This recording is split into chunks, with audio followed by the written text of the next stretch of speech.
other half of it. We also sometimes want to do a series, an arithmetic series, or you could do a series value of any sequence. I think series is a word that confuses people. But a series in math means the sum of the terms in a sequence.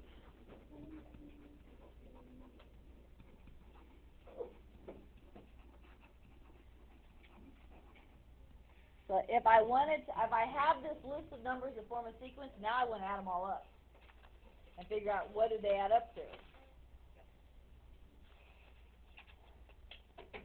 So in our case, when I want to sum of all the seats in all the rows, what's the sum of all those seats? I'm going to use a series formula.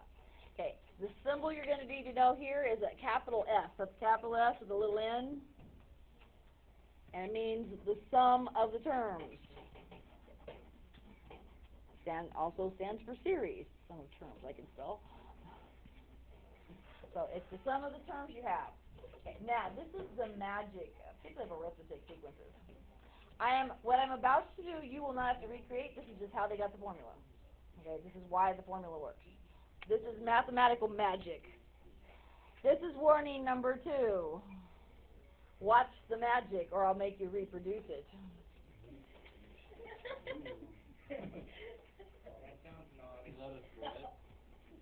All right, so that we already know where we're headed. I'm going to find the sum of these 4 terms. So I'm actually doing F sub 4 because I want to sum up 4 terms. All right, mathematical brains, without a calculator, what's that add up to? 13, 24, 39. 38. Okay. So we know the answer to this thing is 38, but I'm trying to come up with a formula that would have produced that rather than me having to add them up, because if I had to ask you to do the sum of the first 400 terms, you do not want to sit there and add them all up. That gets real icky. Okay, so some mathematician of the past, not real sure who, noticed that there's something cool that happens when you write arithmetic sequences in reverse order. So now I'm going to write it 14, 11, 8, 5. Okay. I want you to add down. What happens? 19, 19, 19, and 19. When you write it in reverse order, the terms will always add up to the same number every single time. That's pretty cool, huh? So instead of my needing to add up those numbers, I really know I just need to do 19 4 times, don't I? Yeah. So I ended up with 4 19s. Okay, but realize when you did that, you were adding one sum plus another sum. That makes how many sums? It makes 2 sums. So we actually have 2 sums here. So we need to divide by 2. So we will end up divided by 2. So what I actually have there is 4 times 19, which is 76. And if I, as DJ just said, if I divide by 2 to get it back to a single sum, what answer do I get? 38. The answer we know was correct for this problem. So now, how do you turn that into symbols and make a formula out of it? Yes you do. So our formula here, I'll just write big. I've already used up too much board as it is. Okay, why did we end up doing 4? Why did we have 4 times 19? There were 4 terms. What letter symbol do we use to represent the number of terms? N. So there were 4 terms. We did N. Okay, where did we get 19? Eric, move.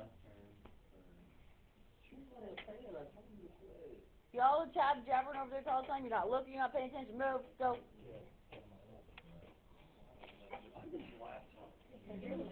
You're the one in the middle. It's easiest to move you. I am not in this group.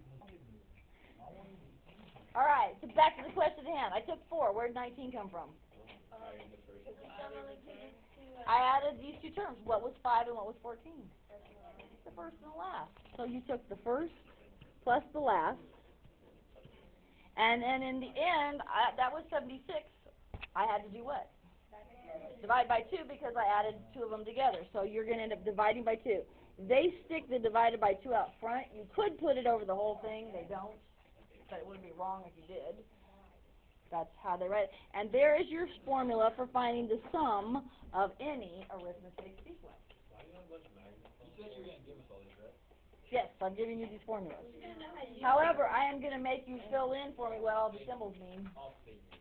On the test right now. On the quest. I will actually have you fill in what they mean, and I will check that you have them right. That should be easy point.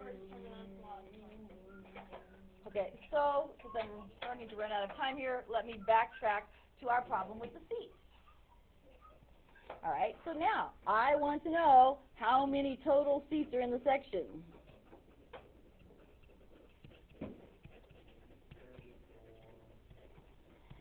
So you now have to follow our new formula that will sum them all up. It'll add them all together. So we have n over 2 times the first term plus the last term.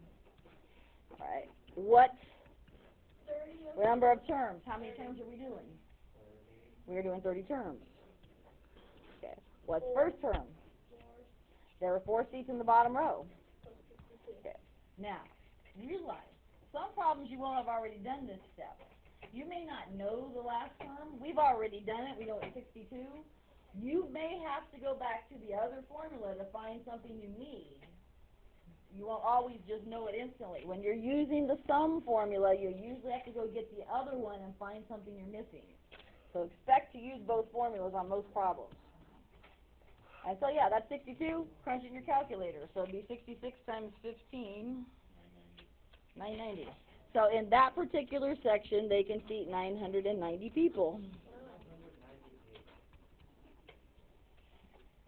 Now, seriously, you're going to stand out there and count 990 seats?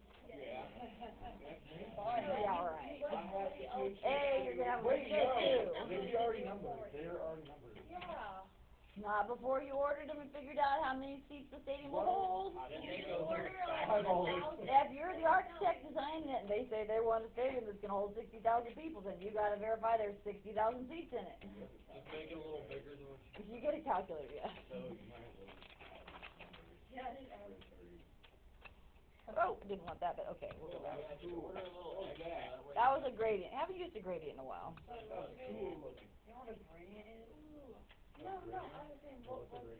I accidentally hit the gradient and I got a gradient board.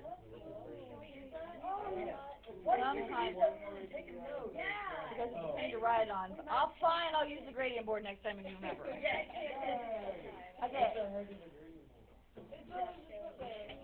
Yeah, I remember. What does it do? Why is it so cool? Gradient, it's just a blend of colors. Just makes the background to blend is all. Some of us are easily entertained.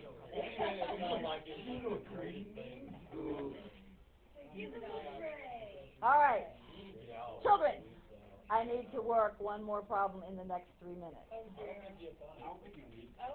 Oh, I think I need to. So how does this crazy summation problem I gave you have anything to do with just get over there? Okay, this means to sum it up, right?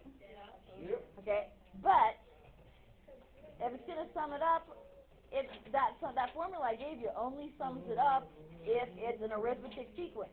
Is this thing an arithmetic sequence? How would I find out if this one makes an arithmetic sequence? This one up here did. It went up -1, 1, 3, 5. What was the pattern in the sequence? It added 2 every time. What did 2 have to do with the formula? So it's 2n minus 3. Since you're multiplying the variable by 2, it's going to go up 2 every time.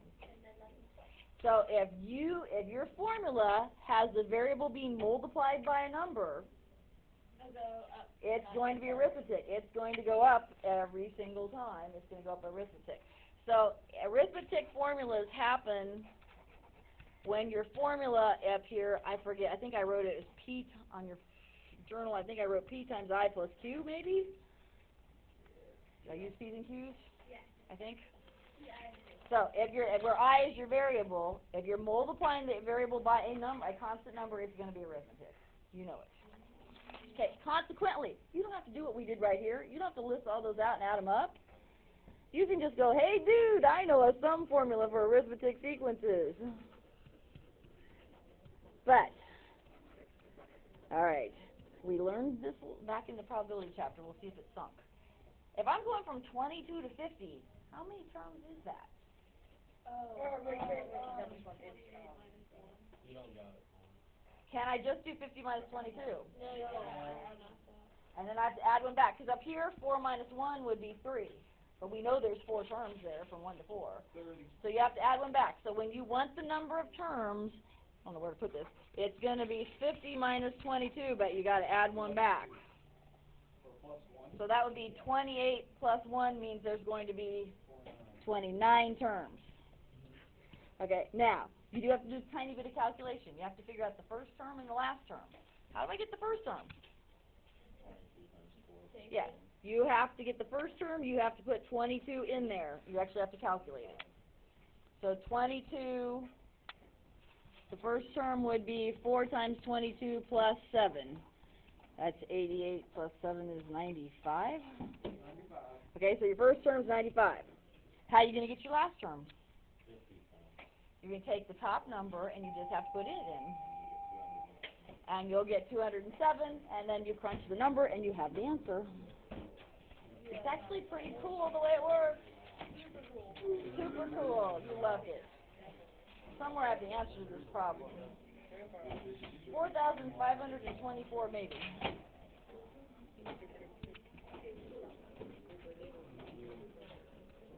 I want to write that out though. Okay.